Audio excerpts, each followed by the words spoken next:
Children, welcome to the chemistry class. Children, as per the reduced syllabus, we don't have the elements, compounds and pure substances. So, 3 topics were there. So, totally we have how many chapters, children? So, we have almost 9. Out of 9, so as per reduced syllabus, you have only the 5 chapters.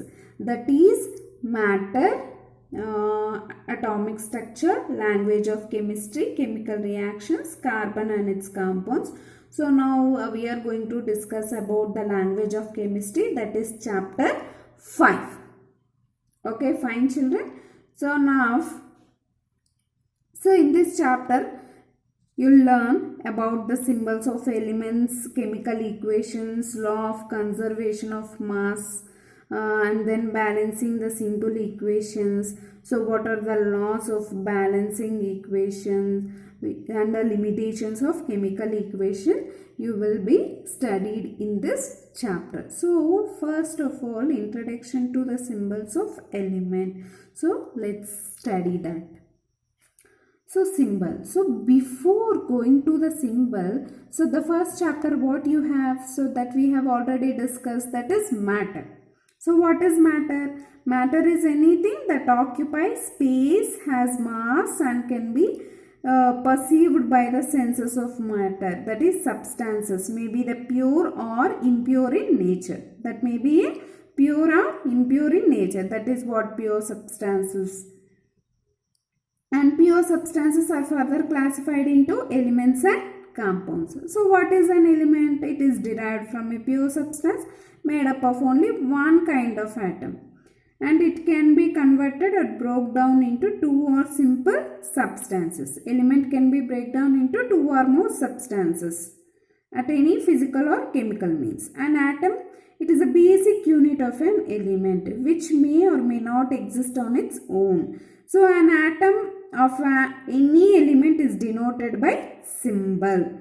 So an atom of element is denoted by the symbols. So these are some symbols.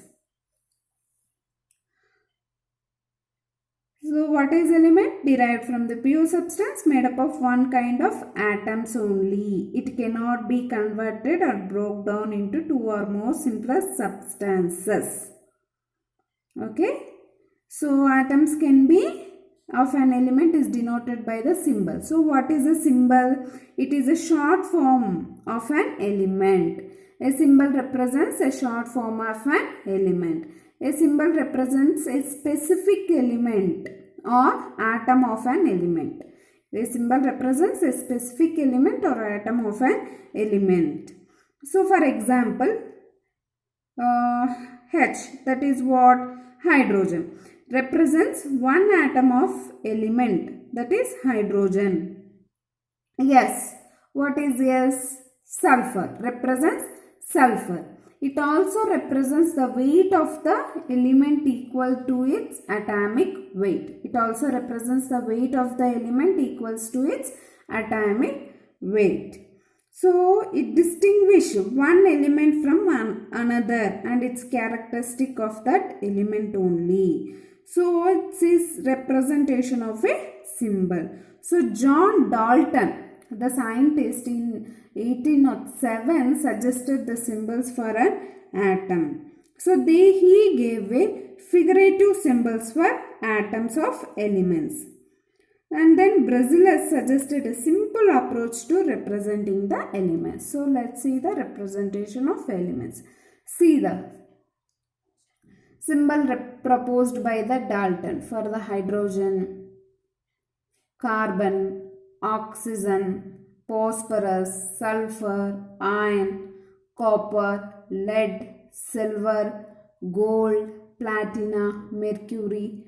So these are the symbols represented by the Dalton. So Berzelius, he suggested some of the elements that representing the first letter of the name of an element was taken as symbol of that element. Why? Because there are some false were there. So it cannot be given to all the symbols and it resembles same. So Brazillus gave that symbolization was taken as symbol of that element. The first letter will be taken as a symbol of that element. So for example, if we take carbon. So carbon first letter is C and C is taken as a symbol. But this method was not approved since two elements have same first letter. For example, carbon and copper, calcium. So these were having same first letter will be the same, that is C. So how can be taken? It gets confused, right? So then after that what they have done is the first two letters of the name of an element was taken as symbol. So the first calcium method approved since many symbols could be written accordingly. So the first letter of the name of an element, if the same letter will be there in another element, the second letter will also be taken. So that has the Latin, there are some Latin names of the element was taken as a symbol derived from the Latin names. For example, cuprum. So that is Latin name of copper. So for copper, what is the symbol for copper? That is Cu. That is Cu is taken as symbol. So the first letter or the first name of an element is taken as a symbol. If the same letter is there in the other element also, the second letter will be taken. For example, calcium. So the first letter is C and what is the second letter? A. So what is the symbol of calcium is Ca. But for example, copper. So copper also starts with C, but we are not taking it as CO. So it is derived from the Latin name. So there are some Latin names, right? For that we are taking it as a Cu, cuprum. So Latin name of the element was taken, symbol derived from the Latin names. See, aluminium, Al, barium, Ba, ferrum, Fe. Ferrum is nothing but iron. So AU is Rm. So potassium is K. Potassium is K, that is kalium. And then calcium Ca. Next chromium Cr. Next magnesium Mg. Next magnesium Mn. That is manganese. Next natrium Na. Next nickel, that is Ni.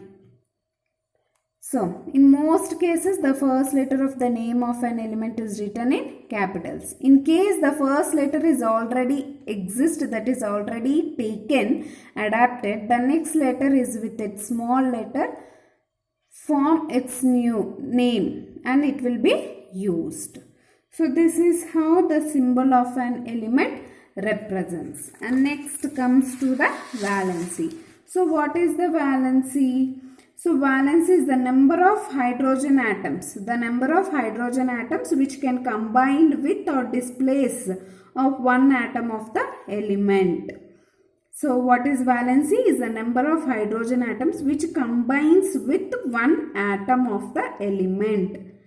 The number of hydrogen atoms which combine with one atom of element and form in the forming of compound. So we are one more definition, the combining capacity of the hydrogen atoms with another atom to form a compound. So the valency of all metals and hydrogen is positive. The valency of all non-metals and groups of non-metals is taken as negative. So in detail about the valency we will discuss in the next class. Okay children, have a good day.